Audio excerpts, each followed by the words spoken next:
RS diamond official YouTube channel में आप सभी साथियों का एक बार फिर से हार्दिक स्वागत है। जी हाँ साथी, जैसा कि आपको पता है कि लगातार 7वीं चरण में भाग लेने वाले शिक्षक भर्ती के माध्यम से संघर्ष और मेहनत किया जा रहा ताकि जल्द ही शिक्षकों की बहाली का प्रक्रिया धरातल पर उतर आए। इसी बीच में साथी कहने तो लगातार जो शिक्षक संघ के द्वारा जो आह्वान किया गया था तमाम बिहार के 38 जिला के शिक्षक भर्तियों को पटना के गर्दनी बाग से लेकर के डाकबंगला चौराहा पर जो कल का प्रदर्शन देखने ही लायक था। ऐसे में साथी कहने तो तमाम भर्ती के माध्यम से कल जो है जोरदार प्रदर्शन बिहार सरकार और शिक्षा विभाग के खिलाफ किया गया है।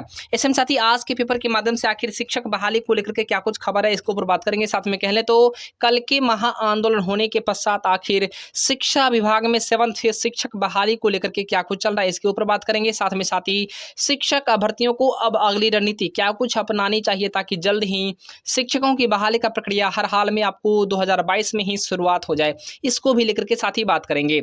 साथ में साथ ही कह लें तो बहुत सारे शिक्षक भर्ती के माध्यम से यह प्रश्न भी पूछा जा रहा है कि आखिर ये बहाली का प्रक्रिया में विलंब की स्थिति जो बन रही है, अब क्या करना चाहिए, मझधार की स्थिति बन गई थी, इसके संदर्भ में भी साथ ही आज हम लोग वीडियो में बात करेंगे। कुल मिलाकर साथ ही कह लें तो वीडियो के अंत तक आप लोग जरूर बने रहिएगा ताकि आपको सारी जानकारी आसानी से प्राप्त हो सके। इससे पहले साथ ही एक छोटा सा रिक्वेस्ट भी होगा आपसे, अगर आपने अभी तक चैनल को सब्सक्राइब नहीं किया है तो सब्सक्राइब करके घंटी के आइकन को जरूर ही प्रेस कर दीजिए। ऐसे में साथ ही आज के पेपर के माध्यम से क्या कुछ खबर है, सबसे पहले हम लोग इसे देख लेते हैं। साथ ही खबर यह है कि शिक्षक अभ्यर्थियों पर बरसी लाठियां, इस प्रकार का खबर आ रहा। साथ में कह लें तो कई अभ्यर्थी जो है घायल भी हो चुके हैं और कई अभ्यर्थी को कारागार में बंद भी कर दिया गया है। दरअसल 7वें चरण की शिक्षक नियुक्ति को लेकर के बिहार प्रारंभिक युवा शिक्षक संघ के आह्वान पर मंगलवार को शिक्षक अभ्यर्थी ने राजधानी के डाकबंगला चौराहे पर जम करके प्रदर्शन किया है। लगभग 3 घंटे तक अभ्यर्थी प्रदर्शन करते रहे। इसके बाद पुलिस ने चौराहा खाली कराने की कोशिश भी की। इसके बावजूद आक्रोशित अभ्यर्थी लगातार जो है शिक्षा विभाग और बिहार सरकार के खिलाफ नारेबाजी करते नजर भी आए। पुलिस ने लाठीचार्ज कर दिया, जिसके बाद जो है अभ्यर्थियों में भगदड़ मच गई। भागने के दौरान बहुत सारे ऐसे भी अभ्यर्थी थे जिन्होंने सड़क पर गिर गए, घायल भी हो गए, चोटिल भी हुए।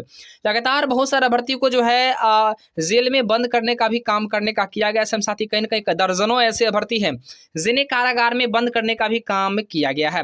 इसमें साथ ही खबर यह भी आ रही है कि बहुत सारे अभ्यर्थी जो कह ले तो जो शिक्षक बहाली को लेकर के विगत 3.5 वर्षों से इंतजार कर रहे थे, संघर्ष कर रहे थे, मेहनत करते, इसके बावजूद भी शिक्षा विभाग और बिहार सरकार के हवाले से सिर्फ जो है आश्वासन ही मिलता नजर आ रहा था। दरअसल 4 नवंबर से ही शिक्षक भर्ती पटना के गर्दनी बाग में शांतिपूर्ण प्रदर्शन करते नजर आए थे। कुल मिलाकर कहने तो लगभग में 40 दिन के आसपास आंदोलन का हो चुका है, लेकिन इसके बावजूद भी बिहार सरकार के कानों में जू तक नहीं रेंगती। दोपहर 12 बजे से ही राज्य के कोने कोने से आए अभ्यर्थियों ने डाकबंगला चौराहा पर जाम का जो है प्रदर्शन करना शुरू कर दिया। शहर का मुख्य चौराहा होने के कारण स्टेशन से लेकर के गांधी मैदान, उसके बाद साथ ही कह ले तो तमाम पटना के ऐसे महत्वपूर्ण क्षेत्र जो प्रभावित रहा। प्रदर्शन मामले में 8 गिरफ्तार, 1500 अज्ञात लोगों पर केस भी करने की बातें सामने निकल करके आ रही है। ये कहा जा रहा है कि 1500 ऐसे अभ्यर्थी होंगे जिन पर अज्ञात लोग हैं, जिन पर मुकदमा भी दायर करने की बातें सामने आ रही है। 8 अभ्यर्थियों को गिरफ्त में लेने की भी बातें सामने आ रही है। शिक्षक अभ्यर्थी द्वारा प्रतिबंधित क्षेत्र में प्रवेश करने पर, प्रदर्शन करने पर वो हंगामा करने के मामले में कोतवाली थाना में 8 नामजद सहित 1500 अज्ञात के खिलाफ केस दर्ज किया गया है। मजिस्ट्रेट हरि वर्मा के बयान पर पुलिस ने केस किया है। थानाध्यक्ष संजीत कुमार ने बताया है कि सरकार काम काज में बाधा वो सड़क जाम करने वाले अन्य की पहचान की जा रही है। 8 लोगों को गिरफ्तार भी किया गया है। दरअसल ये वही शिक्षक भर्ती हैं जो एक तरफ कह लें तो बिहार के शिक्षा व्यवस्था को बेहतर बनाने का प्रयास कर रहे हैं ताकि उन्हें जल्द ही ज्वाइनिंग हो जाए और वो लोग जो है बिहार में खाली पदों पर आसीन होकर के बिहार के स्कूली व्यवस्था को बेहतर बनाने का काम करें। लेकिन वहीं दूसरी तरफ कह लें तो बिहार सरकार और शिक्षा विभाग और प्रशासन के माध्यम से शिक्षक भर्तियों को बोर्ड के बजाय कारागार में बंद किया जा रहा है, उन पर मुकदमा भी करने की बातें आ रही है। तो साथ ही कहीं ना कहीं बिल्कुल आप समझ सकते हैं कि आप ऐसे बिहार में रह रहे हैं, ऐसे बिहार में आप शिक्षक बनना चाह रहे हैं जहां पर कह लें तो प्रशासन और बिहार सरकार, शिक्षा विभाग सब जो है चौपट हो चुकी है।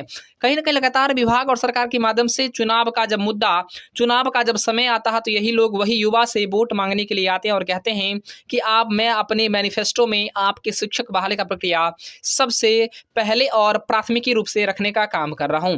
लेकिन जब सरकार उनकी बनती है तो साथ ही कहीं ना कहीं वो सारे वादों से मुकर जाते हैं और सिर्फ जो है शिक्षक भर्ती को नौकरी के जो है नाम पर सिर्फ मिलती क्या है तो लाठी। तो कहीं न कहीं साथ ही जो है लगातार शिक्षक भर्ती का यह प्रताड़ना जो है, दर्द जो है निकल कर के सामने कल मंगलवार को आया था कि चूँकि दरअसल में शिक्षक भर्ती की जनसंख्या जो कल देखने को मिला पटना के चौराहे पर वो बहुत ही ज़्यादा था। लगातार शिक्षक भर्ती आक्रोशित नज़र आए, साथ में कह लें तो शाम के लगभग में कैंडल मार्च निकाल कर के शिक्षक भर्तियों ने विरोध भी जताने का काम किया ताकि उनके जो भी शिक्षक भर्ती को पटना के पुलिस के माध्यम से जो कारागार में बंद कर दिया गया है, उन सभी को आखिरकार जो है छुड़ा ही लिया जाए। ऐसे में कहीं न कहीं प्रयास जारी है। आशा यह भी है कि जो शिक्षा विभाग और बिहार सरकार में कल के महा आंदोलन के पश्चात एक बड़ा साथी जो है प्रभाव पड़ा और साथ ही कहीं न कहीं उन्होंने आवाज को दबाने का भी प्रयास प्रशासन के माध्यम से किया है।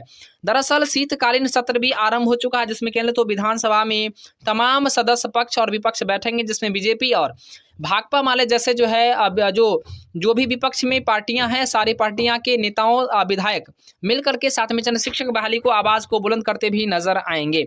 ख्याल यह भी है कि जो भी शिक्षक भर्ती अगर इस प्रकार का प्रयास व मेहनत करे, कहीं न कहीं उनकी रणनीति अब और बेहद ही महत्वपूर्ण होना चाहिए ताकि बहाली का प्रक्रिया शुरुआत हो जाए। आगामी शिक्षक बहाली का प्रक्रिया को लेकर के जो लगातार जो है सवालें आ रहे कि आखिर अन्य जो है सीटेट की जो परीक्षाएं होने वाली है, इसमें भी अगर पास आउट भर्ती अगर शामिल हो जाएंगे तो कहीं न कहीं पुराने वाले ऐसे भर्ती जो 3.5 वर्षों से बेरोजगार बैठे हैं, पास करके उन सभी अभ्यर्थी को परेशानी हो सकता है। फिलहाल साथ ही इतना ही है आज के पेपर के माध्यम से, पूर्णतः खबर यही है। और यहाँ तक मैं आपको बता दूं कि शिक्षा विभाग में 7th फेज को लेकर के अगले ही साल बहाली देने की बातें सामने आ रही है फिलहाल पेपर के माध्यम से, लेकिन कहीं न कहीं अच्छा खासा दबाव आंदोलन के माध्यम से भी पड़ा है। अब देखने वाली बात होती है कि आखिर क्या कुछ होता है विधानसभा के सत्र में, आखिर विपक्ष